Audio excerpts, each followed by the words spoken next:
Hello बच्चों, आइए इस प्रश्न को पढ़ते हैं।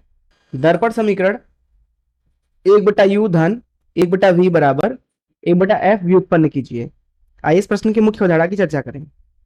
मुख्य अवधारणा। अब दरअसल जो दर्पण सूत्र होती है वो किसी भी दर्पण पर लगाई जा सकती है, चाहे वो अवतल हो चाहे वो उत्तल हो। अब हम एक अवतल दर्पण ले लेते हैं। मान लीजिए कुछ इस तरीके से हमारे पास में एक अवतल दर्पण है। यह है एक अवतल दर्पण। इसका मुख्य अक्ष खींच लेते हैं, जो कि कुछ इस तरीके से हो जाएगा। तो यहाँ पे हम दो किरणों के बारे में बात करेंगे। मान लीजिए यहाँ पे अवतल दर्पण की वक्रता त्रिज्या है, जिसको सी से प्रदर्शित कर देते हैं, और यहाँ पे मान लीजिए इसकी फोकस दूरी है एफ। पहली किरण के बारे में बात करते हैं। अगर एक किरण मुख्य अक्ष के काफी करीब हो और दर्पण पे आपतित हो रही है मुख्य अक्ष के समानांतर कुछ इस तरीके से, तब दरअसल ये परावर्तन के पश्चात मुख्य अक्ष से गुजरती है फोकस से होकर के कुछ इस तरीके से। तो ये हो गई पहली गुण दर्पण की। दूसरे गुण के बारे में बात करते हैं। मान लीजिए एक किरण कुछ इस तरीके से आती है कि वह दर्पण के वक्रता त्रिज्या से ही गुजरती है कुछ इस तरीके से। तो दरअसल होता यह है कि परावर्तन के पश्चात वो अपने आप को ही दोहरा देती है। वो दरअसल अपने ही पथ को दोहरा देती है, क्योंकि परावर्तन के पश्चात वो पुनः सी से ही गुजरती है कुछ इस तरीके से।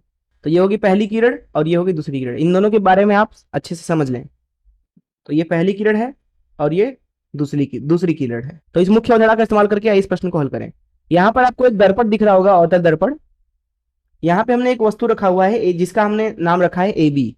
ये वस्तु जो है वो सी से दूर रखा हुआ है। अब जो वस्तु सी से दूर रखा होता है दर्पण के, दरअसल उसका प्रतिबिंब बनता है सी और एफ के बीच में, अर्थात वक्रता त्रिज्या और फोकस के बीच में। यहाँ पे जो प्रतिबिंब बन रहा है उसको हमने नाम दे दिया है ए डैश और बी डैश। यहाँ पे हमने ध्रुव को बोल दिया है पी से, और जहां पे पहली किरण आके आपतित हो रही है दर्पण के ऊपर, उसको हमने बिंदु डी नाम दे दिया है। और दूसरी किरण जो कि वक्रता केंद्र से गुजर रही है, परावर्तन के पश्चात वो अपने आप को ही दोहरा रही है। तो यहाँ पे जो ये बी और पी के बीच की दूरी है वो दरअसल वस्तु की दूरी है। तो बीपी का मान लिखा जाएगा वस्तु की दूरी। अब जो वस्तु की दूरी होती है उसका चिन्ह सहित मान जो होता है यू के बराबर होता है। यू यहाँ पे ऋणात्मक होगा। अब यहाँ पे हम क्या करेंगे कि हम लेंगे B C B dash, C F, B F P, BP, ये सारी चीजें जो हम लेंगे दरअसल दूरियां लेंगे। इसलिए बीपी का मान धनात्मक करने के लिए यहाँ ऋण लगा देते हैं। इसी तरीके से जो यहाँ पे पीएफ है जो कि फोकस दूरी के बराबर है, इसका मान लिखेंगे ऋण एफ, क्योंकि जो अवतल दर्पण होता है उसके लिए फोकस दूरी ऋणात्मक होती है, अर्थात यहाँ पे एफ जो है वो ऋणात्मक है, तो उसके आगे ऋण लगा के उसको धन बना दिया हमने। इसी तरीके से यहाँ पे जो प्रतिबिंब की दूरी है जो कि है पी बी डैश, उसका मान लिखा जाएगा ऋण वी के बराबर, क्योंकि वी भी यहाँ पे ऋणात्मक ही होगी। अब चलिए हम इस सूत्र का निगमन करते हैं। यहाँ डी को हम क्या करते हैं कि डी से एक अभिलंब डाल देते हैं मुख्य अक्ष पर कुछ इस तरीके से। इसको हमने एन नाम दे दिया। अब जो दर्पण होती है उसकी वक्रता त्रिज्या बहुत ज्यादा होती है, अथवा जो यहाँ पे किरणें हैं वो दरअसल मुख्य अक्ष के काफी पास की होती हैं किरणें, जिसकी वजह से यहाँ पे जो एन है और पी है उसको काफी करीब मान सकते हैं। इसलिए हम बोल सकते हैं कि एन जो होगा वो पी के काफी करीब है। अतः हम बोल सकते हैं कि जो एफ पी होगा और जो एफ एन होगा वो आपस में बराबर होंगे। अब यहाँ पे हम त्रिभुज लेते हैं ए बी सी, अर्थात त्रिभुज ए बी सी तथा त्रिभुज सी बी डैश ए डैश, सी बी डैश ए डैश। इन दोनों त्रिभुजों को देखें तो ये कोण और ये कोण आमने सामने कोण है शीर्षाभिमुख। ये कोण और ये कोण 90 अंश के हैं। अब क्योंकि त्रिभुज दोनों जो हैं वो एक समकोण त्रिभुज है और उनके दो कोण बराबर हैं, इसलिए ये क्या है, समरूप त्रिभुज है। इसलिए समरूप त्रिभुज के लिए उनके भुजाओं का अनुपात बराबर होना चाहिए। अतः यहाँ पे लिखते हैं हम ए बी भागे ए डैश बी डैश, ये बराबर होना चाहिए बी सी भागे सी बी डैश के। इसको प्रथम समीकरण बोल देते हैं। इसी तरीके से हम यहाँ त्रिभुज लेते हैं ए डैश बी डैश एफ और एफ एन डी। तो यहां लिख लेते हैं त्रिभुज ए डैश बी डैश एफ तथा त्रिभुज एफ एन डी से। इन दोनों त्रिभुजों से अगर हम बात करें तो यहां अगर आप ध्यान से देखें तो ये कोण और ये कोण पुनः शीर्षाभिमुख है, और ये कोण और ये कोण दोनों ही 90 अंश के हैं। इसका मतलब दोनों समकोण है और दोनों समरूप भी हैं। इसलिए यहां पे हम भुजाओं का अनुपात बराबर लिखेंगे। अतः यहां पे लिख सकते हैं हम कि जो यहां पे डी एन होगा भागे जो यहां पे ए डैश बी डैश होगा, ए डैश बी डैश, वो दरअसल बराबर होगा एफ एन भागे बी डैश एफ के। ये दूसरा समीकरण है। अब यहाँ पे अगर आप ध्यान से देखें तो जो डी एन है अर्थात ये वाली ऊंचाई वो दरअसल ए बी की ऊंचाई के बराबर है। अर्थात यहाँ पे लिख सकते हैं कि जो डी एन है वो बराबर है ए बी के, जिसका मतलब है कि यहाँ लिख सकते हैं ए बी भागे ए डैश बी डैश ये बराबर होगा एफ एन भागे बी डैश एफ के। इसको दूसरा समीकरण बोल देते हैं। अगर हम समीकरण 1 और 2 से लिखें तो इनके ये वाला पक्ष बराबर है, तो यहाँ पे हम समीकरण 1 और 2 से लिख सकते हैं। यहाँ पे लिखेंगे एफ एन भागे बी डैश एफ ये बराबर होना चाहिए बीसी भागे सी बी डैश के, बीसी भागे सी बी डैश के। अब कुछ चीजों को यहाँ पे हम प्रतिस्थापित करेंगे।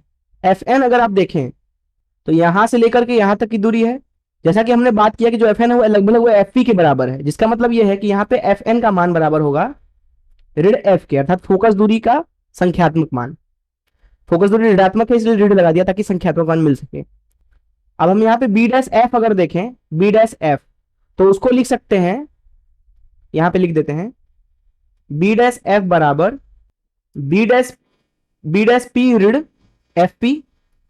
अगर आप बी डैश पी में से एफ पी दूरी घटा दें तो आपको बी डैश एफ मिल जाएगा, तो यहां से बी डैश एफ का मान मिलेगा बी डैश पी कुछ और नहीं बल्कि प्रतिबिंब की दूरी के बराबर होगा, तो यहां ऋण वी लिख दिया और ऋण एफ पी मतलब फोकस दूरी उसका संख्यात्मक मान, तो यहां लिख देंगे ऋण एफ, ये बराबर आ गया ऋण वी धन एफ के।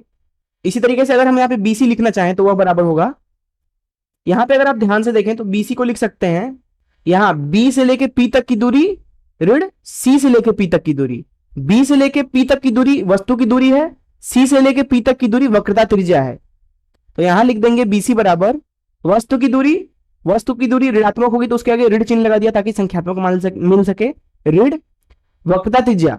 अब जैसा कि पता होगा कि आप किसी भी दर्पण के लिए लिख सकते हैं आर बराबर 2f, यहां पे संख्यात्मक मान लिखेंगे तो ऋण 2f लगा देंगे, यहां पे ये हो गया बीसी का मान। इसी तरीके से अगर हम सी बी डैश का मान लिखना चाहें, सी बी डैश यहां पे अगर आप ध्यान से देखें तो सी और बी डैश इसको लिख सकते हैं सीपी ऋण बी डैश पी, अर्थात यहां पे हम लिख देते हैं इसको सी बी डैश, इसका मान हो जाएगा सीपी ऋण बी डैश पी। सीपी का मान है वक्रता त्रिज्या के बराबर, तो यहां लिख देंगे ऋण 2f ऋण बी डैश पी का मान हो जाएगा प्रतिबिंब की दूरी, तो उसको ऋण वी लिख देंगे। तो इन चीजों को यहां पे हम फिर से लिख लेते हैं बी डैश एफ इसका मान है ऋण वी धन एफ के बराबर, यहां पे एफ एन इसका मान ऋण एफ के बराबर है, यहां लिख देते हैं एफ एन का मान ऋण एफ। बीसी का मान है ऋण यू और धन 2f। इसी तरीके से सी बी डैश इसका मान है ऋण 2f धन v के बराबर। तो यहां से आप देखें अगर तो यहां से हम इसका इस्तेमाल करेंगे, अर्थात एफ एन भागे बी डैश एफ बराबर बीसी भागे सी बी डैश का, इसमें हम सारे मानों को प्रतिस्थापित करते हैं, तो एफ एन की जगह पे ऋण एफ भागे बी डैश एफ इसके जगह पे रख देंगे ऋण वी धन एफ बराबर बीसी इसके जगह पे रख देंगे ऋण यू धन 2f भागे सी बी डैश ऋण 2f धन v के बराबर। तो यहां से अब इसको हल करेंगे तो यहां आएगा ऋण f गुणे ऋण 2f धन v, ये बराबर आ जाएगा ऋण v धन f गुणे ऋण u धन 2f।